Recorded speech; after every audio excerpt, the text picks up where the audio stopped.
Brought to you by KR Mangalam University. We provide you the platform to turn your dreams into reality. Give wings to your aspirations with KR Mangalam University. कोई मुझे क्या लूटेगा, मैं खुद लुट कर आई हूँ। ये पूरी लाइनें हैं सोनम रघुवंशी ने अपनी मां से कहा था। दरअसल जिस तरह से सोनम रघुवंशी सामने आती है, पहले तो ये कहा कि सरेंडर की थी, लेकिन उसके बाद पुलिस ने उसे अरेस्ट किया, ट्रांजिट रिमांड पर लिया, इसके बाद उसे लेकर पहुंची है शिलोंग। बता दें कि सोनम समेत 5 लोगों को अरेस्ट किया गया है, जिसमें राज कुशवाहा जो है उसका बॉयफ्रेंड, उसे भी लेकर पुलिस पहुंची है शिलोंग, जिसके बाद इन सभी की पेशी होनी है कोर्ट में। इस केस में बात करेंगे उन 3 पहलू पर। सोनम रघुवंशी ने जो प्लानिंग बनाई थी, आपको बता दें कि प्लान ए, प्लान बी और प्लान सी के तहत उसने इस पूरे हत्याकांड को अंजाम दिया था। उसके पास प्रॉपर बैकअप प्लानिंग थी कि अगर ये प्लान एग्जीक्यूट नहीं होता तो इसके बाद क्या किया जा सकता है। नमस्कार, आप देख रहे हैं क्राइम तक, मैं हूं अश्विनी सिंह। इस वीडियो में तमाम उन पहलुओं पर बात करेंगे जो सोनम रघुवंशी के थ्रू आ रही है। इसके साथ ही राजा रघुवंशी का जो परिवार है वो लगातार बोल रहा है, अपने बयान सामने आ रहे हैं उनके तरफ से, जिसमें यह कहा गया कि हनीमून की जो प्लानिंग थी सोनम ने तो की थी, लेकिन राजा रघुवंशी जो है उन्हें वहां पर नहीं जाना था। बता दें कि सोनम रघुवंशी के जो ससुर हैं, उनका कहना था कि उनका बेटा जो है वो बहुत शौकीन था और उसे हनीमून के लिए थाईलैंड जाना था, लेकिन सोनम ने न जाने क्यों उसे मजबूर किया और आखिरकार वो उसे ले जाती है मेघालय के शिलोंग में। अब बात करते हैं सोनम रघुवंशी की। सोनम रघुवंशी ने कैसे क्या कांड को अंजाम दिया था, ये तमाम खबर आप तक पहुंच गई होगी, लेकिन इस वीडियो में बात करेंगे कि सोनम का किसने मदद किया था, सोनम कामाख्या देवी मंदिर ही क्यों चूज की थी वहां जाने के लिए, और आखिर जिस तरह से शादी के बाद वो लगातार राजा रघुवंशी से दूरियां बना रही थी, यानी कोई भी किसी भी प्रकार के रिलेशनशिप में आना नहीं चाह रही थी, उसे कोई ना कोई चीजें कह रही थी, जिसकी वजह से राजा रघुवंशी उसका रिस्पेक्ट करता है और वो उसकी बातों में आ जाता है। बता दें कि सोनम रघुवंशी का जो प्लान ए था उसके मुताबिक ये था कि अगर सभी कातिल, जिस तरह से उसने अब 11 तारीख को शादी होती है, अपने ससुराल आती है, इसके बाद 15 तारीख को वो पहुंच जाती है अपने मायके। राजा रघुवंशी खुद उन्हें छोड़ कर आते हैं, लेकिन राजा आने के बाद अपनी माँ से कहते हैं कि माँ, मुझे सही नहीं लग रही है लड़की और इसका जो बिहेवियर है वो मुझे सही नहीं लग रहा। इस पर राजा की माँ उन्हें समझाती है, कहती है कोई भी रिलेशनशिप को समय लगता है, तुम उसे टाइम दो, आने वाले टाइम में वो ठीक हो जाएगी। दूसरी ओर आपको बता दें कि वो मायके पहुंचती है और वहां वो बकायदा प्लानिंग करती है। प्लानिंग ये कि राज को बुलाती है, चाहे वो फोन पर हो चाहे फिजिकल मिलना हो, वो राज से लगातार कांटेक्ट में रहती है। इस दरमियान वो फ्लाइट की टिकट बुक करती है अपने और राजा रघुवंशी के।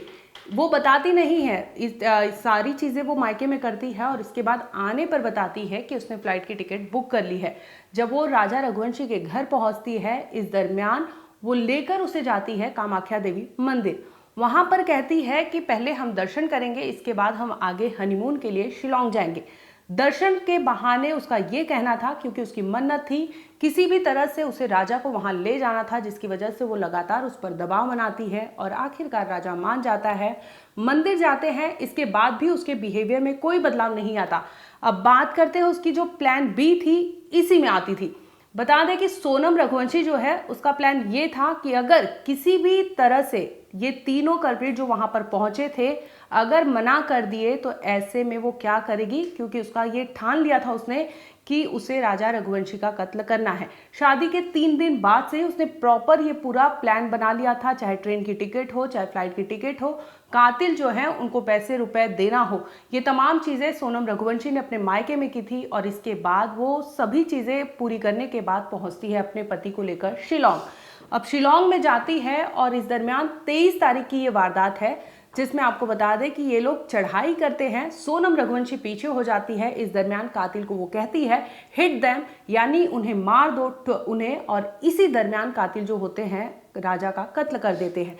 ये तो इनके प्लान ए के मुताबिक पूरी कहानी थी, लेकिन यहाँ पर सोनम ने अपने अफेयर जिससे उसका अफेयर चल रहा था इंदौर में, उससे कहा था कि अगर किसी भी सूरत में ये मना करते हैं तो वो राजा को ले जाएगी, वहाँ बकायदा सेल्फी लेने के बहाने वो राजा को वहाँ खाई में ढकेल देगी। यानी उसका ये प्लान एकदम उसने परफेक्ट बनाया था, जिसमें उसका ये कहना था कि जाएंगे तो दो लेकिन लौट कर आएंगे तो एक ही, और वो बकायदा इसमें उसका सफल भी हो जाता है प्लान।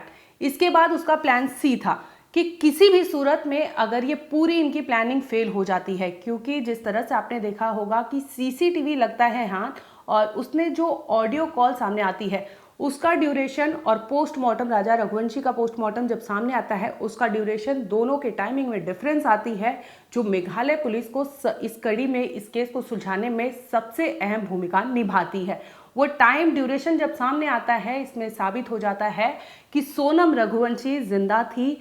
राजा का कत्ल करने के बाद वो वापस आती है रेस्टोरेंट में, वहाँ पर वो खाना खाती है, दूसरी ओर अपनी सास से कहती है कि उसका उपवास है, लेकिन वहाँ आने के बाद क्योंकि उसने चीज़ें जो बोली थी वो पुलिस को सस्पेक्ट कर रहा था कि वो जो बता रही है वैसा नहीं है, इसलिए पुलिस ने तमाम सीसीटीवी खंगाले और तभी मेघालय पुलिस को समझ आ गया था कि ये केस जैसा दिखाया जा रहा है, जिसे वो तलाश रहे थे 1000 फीट नीचे खाई में एक लाश को, और वो जिंदा निकलती है और पुलिस सीसीटीवी में ये कैप्चर कर लेती है।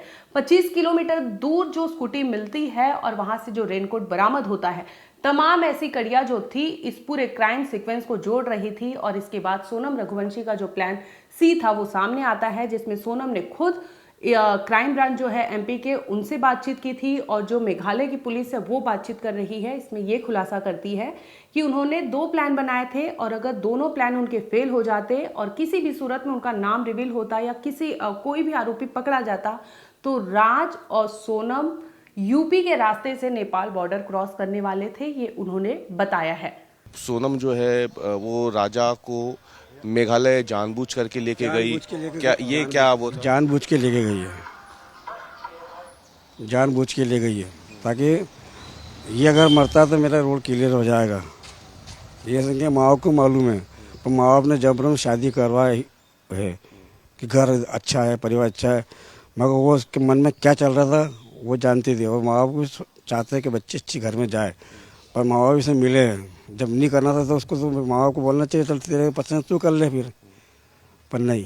आप बता रहे हैं कि इनको हनीमून पे कहीं और जाना था, लेकिन बाद में वो दबाव बना के यहाँ ले गई। हाँ, उसको दबा के बोला कि नहीं अपने यहाँ चलेंगे, वो अच्छी जगह है, जबकि मेरा बेटा इतनी दूर कहीं जाता ही नहीं है, ये दबा लेके गए और बोले चेन वगैरह से पहन के आना।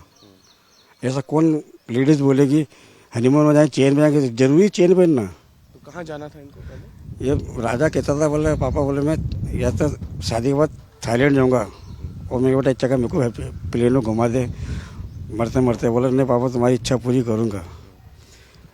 थाईलैंड की जगह वो मौत की जगह चला गया।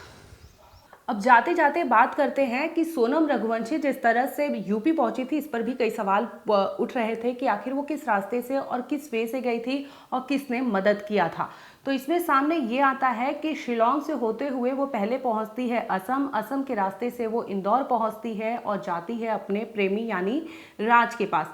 राज वहाँ पर एक रेंटेड हाउस लिया रहता है जहाँ पर वो स्टे करती है, और इसके बाद वहाँ से नाम सामने आता है एक टैक्सी ड्राइवर का।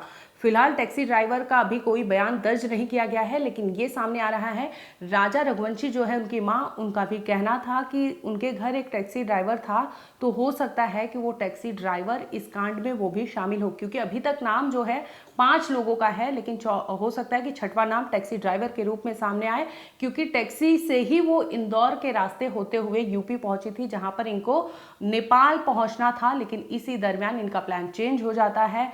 इंदौर पहुंचती है मेघालय पुलिस, जिसमें तीनों कल्प्रिट जो होते हैं आकाश, आनंद और जो तीसरा आरोपी होता है उसे पुलिस अरेस्ट करती है, जिसके बाद पूरा केस खुल जाता है।